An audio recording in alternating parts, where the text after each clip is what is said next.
jenis transaksi itu harus dilakukan sesuai dengan ketentuan syariat. Nah, batal ini orang itu sebenarnya paham mana yang baik, mana yang tidak. Ya walaupun ada yang tidak paham untuk masalah yang detail itu, tapi kadang manusia itu melanggar, melakukan hal itu tidak baik itu dilakukan. Seperti misalkan yang batal itu riba. Riba itu adalah termasuk harta yang batal. Kayak seperti meminjamkan hutang. Nyok taksirihi 500.000 tapi besok balikan 600.000. Nah ini berarti yang 100-nya ini adalah riba, dan ini berarti harta itu harta yang batal, harta yang haram.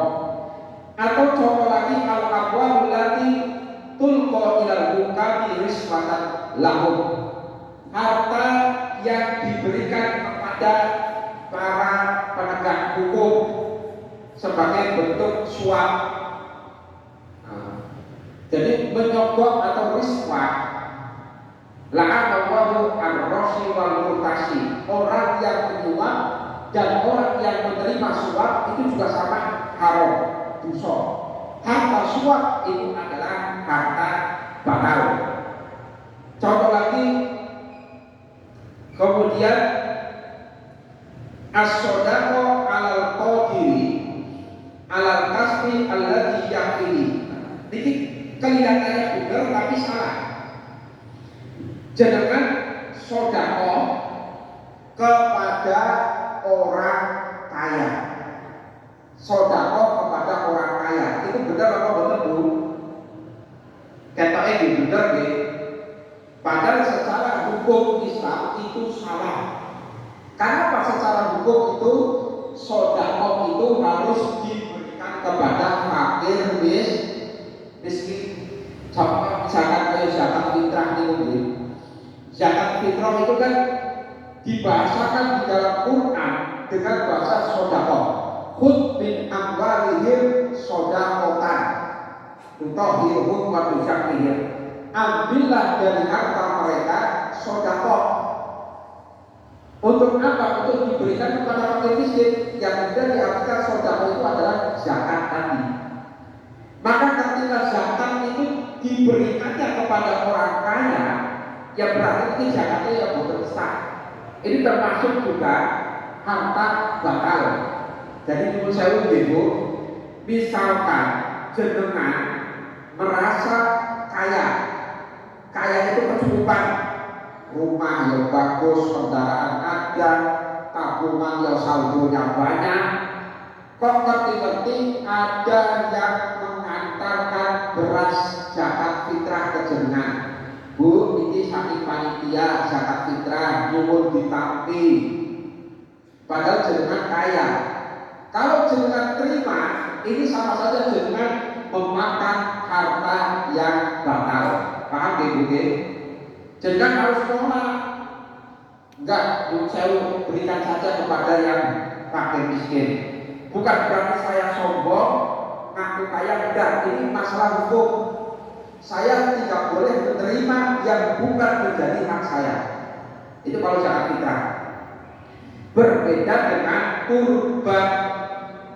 Kalau kurban, yang kaya itu boleh menerima, tapi bukan sodaqoh namanya, tapi hadiah. Nah, karena kurban itu kan bagi tiga, yaitu kurban sunnah.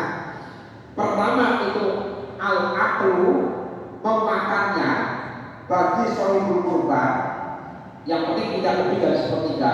Yang kedua, untuk dijadikan sodaqoh harus diberikan kepada fakir miskin. Yang ketiga, dijadikan sebagai hadiah, boleh diberikan kepada orang yang kaya. Jadi kalau kurban. Tapi kalau zakat fitrah itu sodaqoh murni yang harus diberikan kepada fakir miskin. Jadi kalau jenengan tidak menerima, ya jangan marah. Kerjaan kula niku wonten zakat fitrah kok dijumroto, semua dapat zakat fitrah semua. Terus kalau bilang, ini zakat fitrah itu untuk fakir miskin, tolong diperbaiki. Nah, tahun depan kemudian dipilah-pilih yang dapat zakat fitrah yang masuk kategori fakir miskin. Akhirnya tidak semuanya dapat. Tiba-tiba ada orang datang ke panitia, kok saya tidak dikasih zakat fitrah berasnya? Biasanya saya dapat. Ini yang datang ini orang kaya, rumahnya tingkat, mobilnya ada 2, datang ke panitia minta zakat beras fitrah. Itu berarti dia meminta tidak sesuai dengan haknya, ini berarti namanya batal. Sapi mawar kayak misalkan nyuwun sewu nggih, namanya nopo BLT, bantuan langsung tunai yang 600.000 itu loh Bu.